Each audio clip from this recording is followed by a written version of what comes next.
La Tremenda Corte 3 se presenta, bajo la apariencia de una comedia judicial heredera directa de una tradición humorística popular, como un artefacto cultural mucho más complejo de lo que su envoltorio sugiere, y es precisamente desde esa complejidad disimulada donde emerge con fuerza el concepto del lotericidio, no como palabra pronunciada en pantalla, sino como idea subterránea que atraviesa cada escena, cada gag y cada repetición ritual del juicio absurdo, porque lo que la película hace, con una eficacia que solo el humor puede permitirse, es poner en escena el asesinato simbólico de la fe ciega en el azar como organizador de la vida cotidiana, mostrando cómo los personajes se refugian en la costumbre, en la excusa y en la esperanza delegada para evitar cualquier forma de responsabilidad real.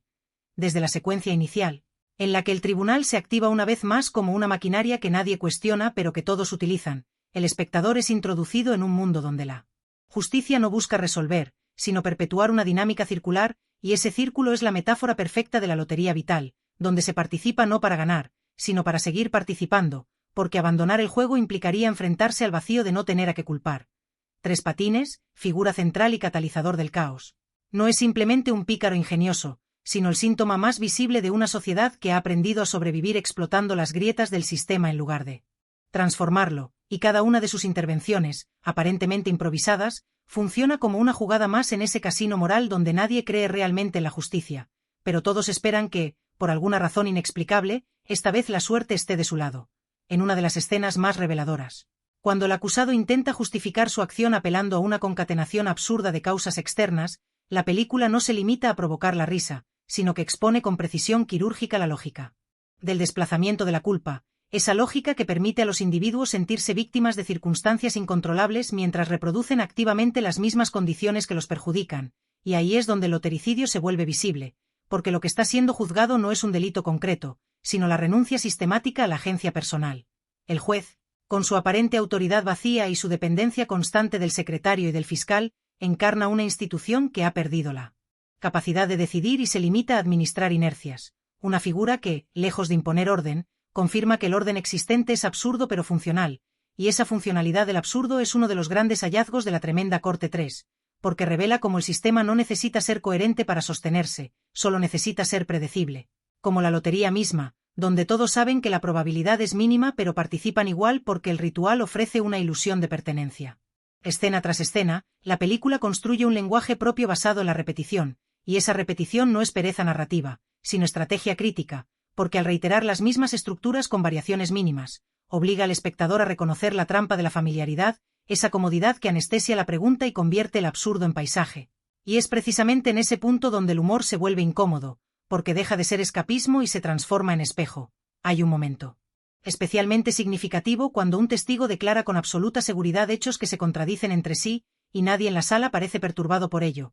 una escena que, más allá del chiste, funciona como comentario brutal sobre la flexibilidad de la verdad cuando ésta amenaza con interrumpir la continuidad del juego. Porque en el universo de la Tremenda Corte 3 no importa lo que sea cierto, sino lo que permita que el proceso siga adelante, que el juicio continúe, que la rueda no se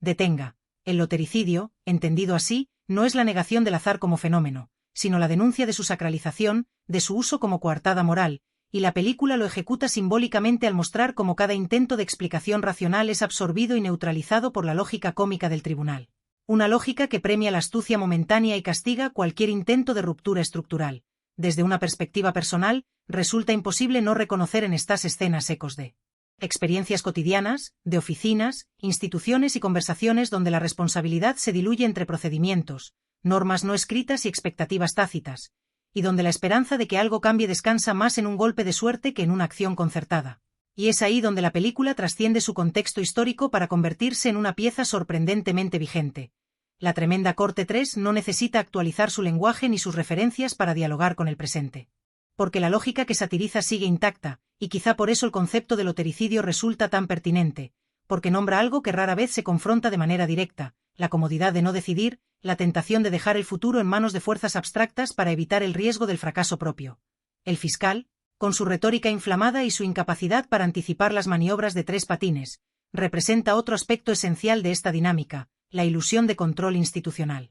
Esa confianza en que la ley, por el solo hecho de existir, puede imponer sentido a un sistema que ya ha renunciado a él, y cada vez que su argumentación se derrumba ante un juego de palabras o una interpretación maliciosa, la película no se burla de su incompetencia individual, sino de la fragilidad de una autoridad que no se sostiene en convicciones, sino en rituales vacíos. Uno de los mayores méritos del film es su capacidad para mantener un tono ligero mientras aborda cuestiones profundamente perturbadoras, porque el espectador ríe incluso cuando reconoce que lo que se le muestra no es una exageración caricaturesca, sino una versión destilada de prácticas reales, y esa risa, lejos de absolver, funciona como mecanismo de revelación, obligando a aceptar que la complicidad con el absurdo no es patrimonio exclusivo de los personajes, sino una condición compartida. El lotericidio se consuma plenamente no en una escena concreta, sino en la acumulación de situaciones donde la expectativa de una resolución justa es sistemáticamente frustrada, y sin embargo nadie abandona el tribunal, nadie se rebela, nadie decide romper el ciclo, porque hacerlo implicaría renunciar a la seguridad que ofrece el juego conocido,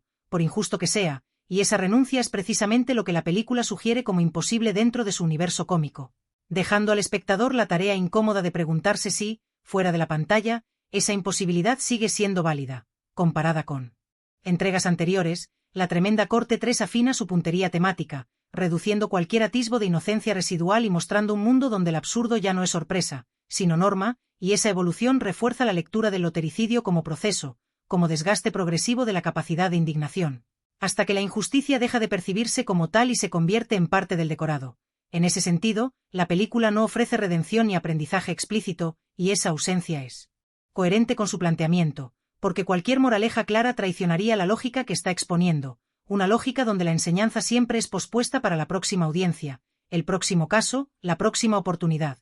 Desde mi propia experiencia como espectador y analista, la fuerza de la Tremenda Corte 3 reside en su capacidad para incomodar sin solemnidad, para señalar sin acusar, y para dejar una resonancia que persiste más allá de la risa inmediata, porque una vez que se